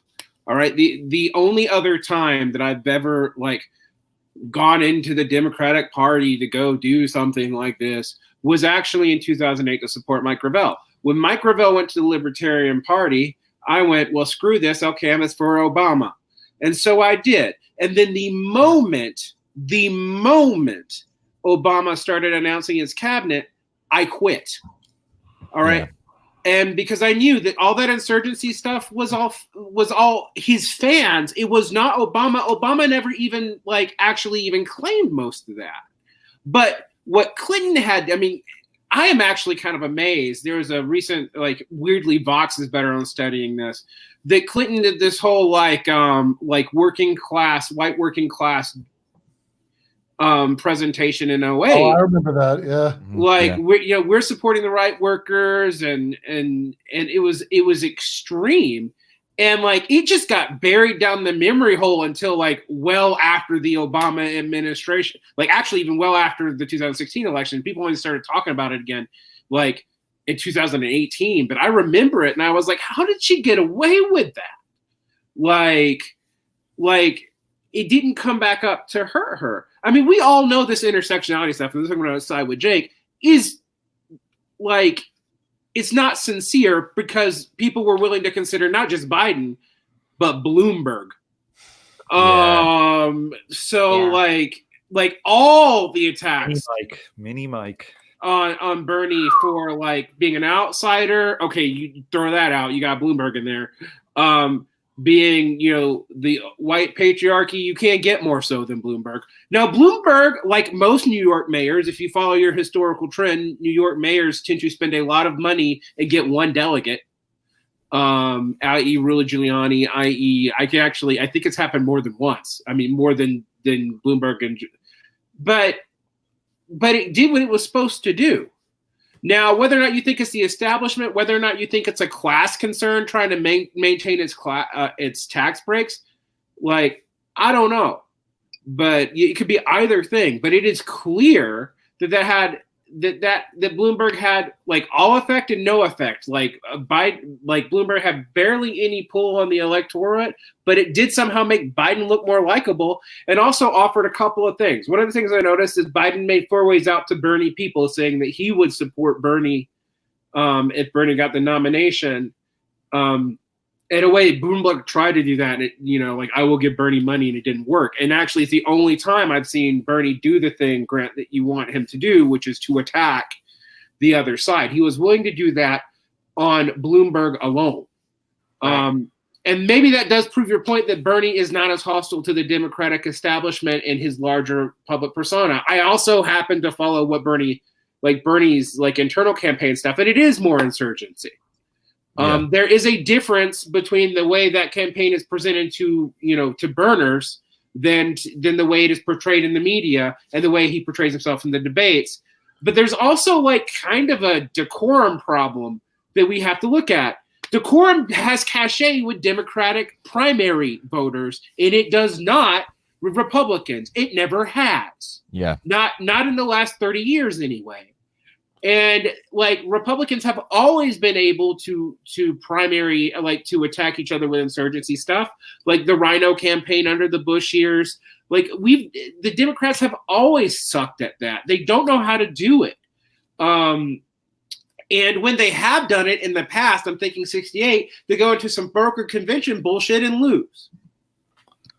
Yeah, I mean, so it's interesting thinking about the ways in which the Sanders 2020 campaign might present as more or less insurgent than 2016, because certainly on policy, especially foreign policy, he's running miles to the left of where he ran in 2016. And certainly in terms of staffing and surrogates, is way to the left. Just no fucking comparison, right? They have it's his national press secretary, Brianna Joy Gray, used to be a regular on the fucking Michael Brooks show. She was an editor at Current Affairs. There was nobody who was a high level staffer in 2016, who was anything like. These are reasons that I think 2016 Bernie was stronger. Oscar Sankara is a regular Bernie surrogate now, has an official role in the campaign. It's a much more he's gravitated much more to The people, left. to people to his left, since 2016, which might or might not be be a good idea, pragmatically speaking. We'll find out, right? But substantially, and in terms of foreign policy, at least, and you have to admit that he has gone to the left more on foreign policy, and there's a profoundly good thing. It tempers one of the things that's always bothered me about Bernie Sanders as a longtime sort of fan, and fan is the word. Sure. Like, but with regards to left staffing and that sort of thing, I think, well, I don't know if I would make the same point that Grant will. I think I'll leave Grant to make that point. I suppose we're really talking more about the way that the external campaign is being conducted. The internal campaign sounds like same as it ever was, our revolution, but yeah, externally, we're really talking about style here, and style matters in campaigns. Substantially, you're probably right. But stylistically, he is presenting his primary appeal seems to be being the only person who can beat Trump, which is true, by the way. I mean, it's just. There would be an advantage to him dragging these hosts potentially. I mean, I think Derek definitely has a good point, and that's kind of what I was trying to articulate earlier. Is that decorum is a thing, and it's a different kind of playing field. But there could be a potential advantage to him bringing these antagonisms out into the open more, because they are there, right? So and that's what's appealing to me about Bernie, is because he is running up against all these antagonisms and all these contradictions, and basically for him to win, he has to basically gut the entire Democratic Party, right? That's why they're all never Bernie, basically, and that's why they would undercut him in a general election. Like he'll be campaigning. Certainly. He'll be campaigning against the Democratic Party establishment to the extent that it exists. So he has to gut it 100%, just as a structural necessity, right? And that's very, very important. But he has to basically say, so he'll say stuff like, yeah, we're running against the Republican and the Democratic establishment, which is great. It's great that he says that. It's great that he says that. There are still aspects I feel like he could probably just at this point be more open about. And, and I understand why, because he doesn't want to be tarred as like a conspiracy freak, right? Like I remember they used to call Nader a conspiracy freak. Right. And, yeah, because he thought structures were a thing. Yeah, and that's another thing too. You can't talk about like weird shit like that either, or else it's like, oh, you're into UFOs, you're crazy, get out of here, right? Like it's a very hard needle to thread. So here's a dumb question for people: what about Bernie as Barry Goldwater? Could you spin that out a little more for us, Tom? Well, Barry Goldwater came on the scene, didn't he? And with his kind of like. He was like a pre-Reagan. Is it like is Bernie the pre of somebody else? I mean, I'd like to think so. That's where he's going with this. If he's not really going to go for broke this time, and there's 0% chance in my heart that this is going to happen. But he goes, well, fuck it. I got to run an indie campaign so I can, not leave my legions of supporters in the fucking Democratic Party. He's not going to do that, right? Like, there's no way. Like, that's not the kind of person he is. Like, unfortunately, if he was, that'd be amazing. But no, he's a realignment figure. That's the legacy that he wants to leave behind, and he's going to have to start thinking like that, most likely, unless he really goes for broke and wins those final primaries. But they're even still. It's most likely, like, best case scenario is going to be like a brokered convention. Outside and then you're at the mercy of the establishment. Okay, this is a question that maybe we can start pivoting towards something else. Let's take everyone's opinions on the political or anti-political strategies needed here. What do we do when this is over? Let's say Bernie wins. Okay, well then you have we're going to have to run a double opposition in both directions. That's given. I think all of us would immediately kind of agree with that. We might disagree what it looks like, but we know that the establishment of the donor class of the Democratic Party ain't going anywhere. So what do we do then? Okay, fine, we got that. But what do we do if it is actually to build a legacy? What do you like if Bernie's goal order? How do you build that? Because right now we have 3.5 Congress people, really, at the national level. AOC, Rashida, Ilhan Omar, and who's the fourth? Okay. Now I got Ro-Khanna. half. I got it, Presley. Yeah. Right. Ro Khanna? Yeah, which I think is a stretch. So like you have that. You don't have a single senator. We don't have outside of Washington. You don't have Washington outside of Washington State and New York. You don't have a lot of state level representation. I think there's some in Virginia and some in cities. And what I'm afraid of is that let's say let's say the moderate Marxists who aren't, us fire breathing commie people who think social democracy is a cop out. Let's just get like normie pinkos involved here. What do you do when those people are going to be afraid to primary moderates off fear of losing the seat to Republicans? Like that's what I'm afraid of. That is the structural problem of U.S. politics. But sorry, go on. I think the plan should be just to literally burn and primary every single person in the Democratic Party, literally, and fucking do it for like 20 years. That should be the plan. Well, you have to. I wonder if you have to appreciate the Party has structural 20 years problem with left. that. Well, you have to appreciate. So good thinking, Grant. But you have to appreciate the structural problem with what you're saying, Tom. In that, like, it's you basically end up needing like lots of I don't even know how to put the point other than like it takes so much resources to mount one campaign. It's like a fucking lawsuit. So that like doing that in every all cylinders everywhere is a hard sell even for something as reasonably coordinated and highly asterisked as the Democratic Party or the Republican Party for that matter. Just to really answer your question, Derek, I think you need to do kind of like what Bernie did. And I read an earlier version of Outsider in the White House. It was just called Outsider in the House. And it was more or less like his early years was about building a progressive movement in a red state of Vermont. We may forget this. Vermont was a solidly red state for a long time.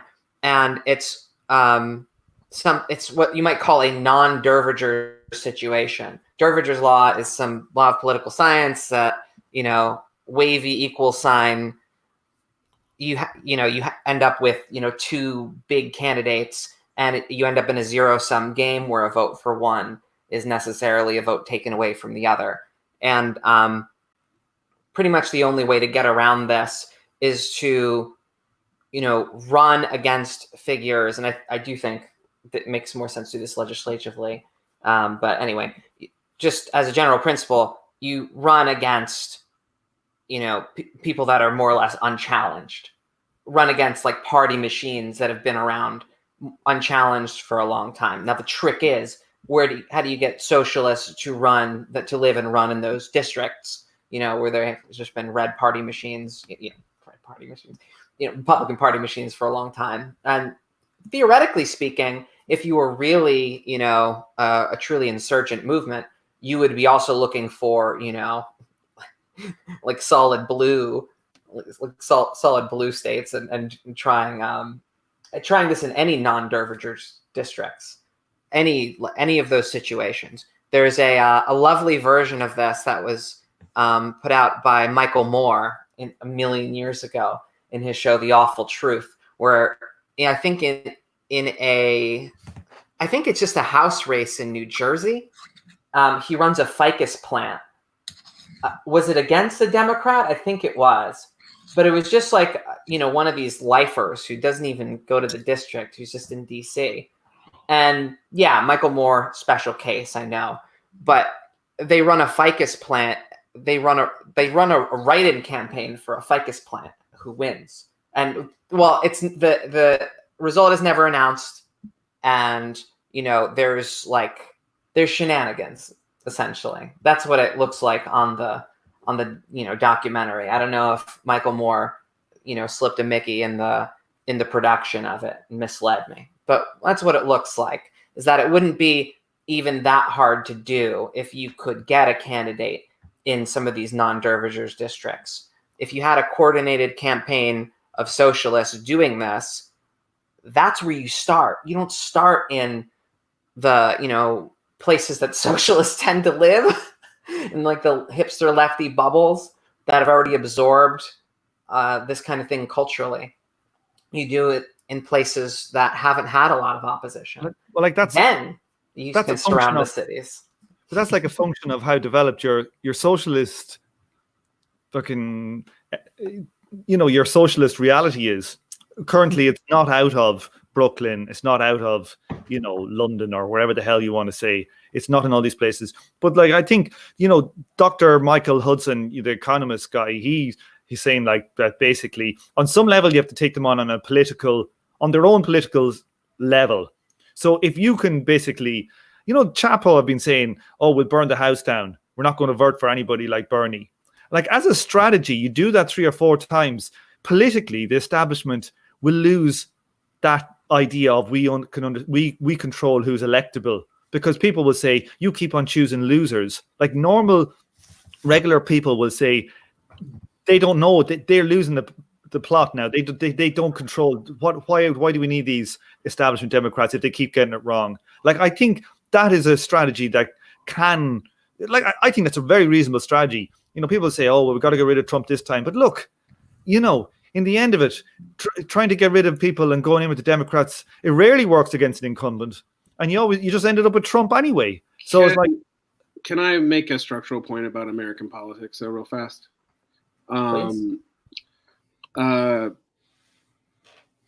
That hasn't happened since the Whigs for one simple reason.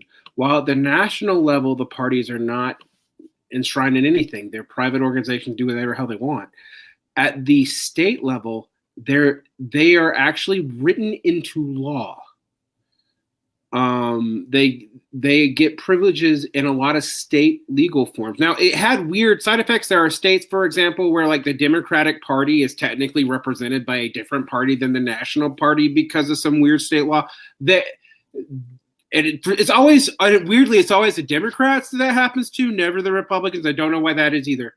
But in general, you would have to literally change 50 state constitutions or modify the Constitution to make that a viable strategy.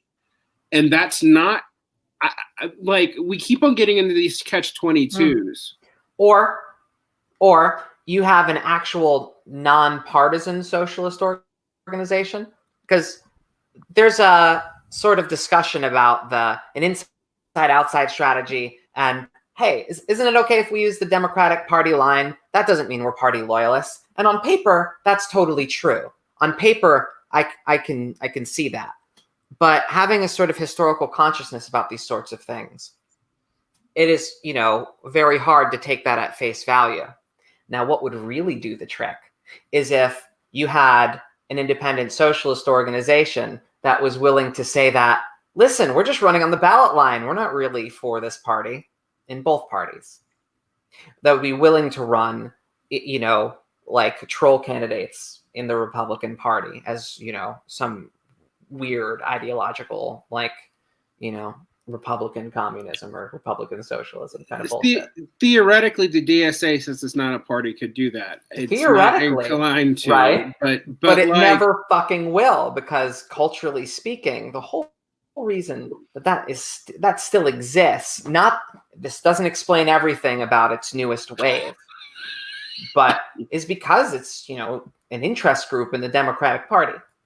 It was a Cold War socialist group for the Democratic Party for a long time, and if the DSA is what a lot of its younger members want it to be, we can we just have to face facts. And like if we want to do like the game theory of this, run in non-dervishers districts against Democrats as Republicans sometimes, as as a DSA candidate, like or something, break politics as usual. You ask for a strategy. That's the best I got. Or, I mean, there's always also, maybe try and do something with labor, get that going again. I mean, that would be great, but I honestly think that is outside. That's a catch-22. That's outside of the capacity of political actors. Yeah, I mean, as Varn says, there's a it's hard to see how. I mean, it's one of the things that makes that so intractable is that it's hard to see how you get a serious revival of the labor movement without some reforms to make the landscape for that easier. And it's hard, but then again, it's also hard to see how you get the reforms without a powerful labor movement,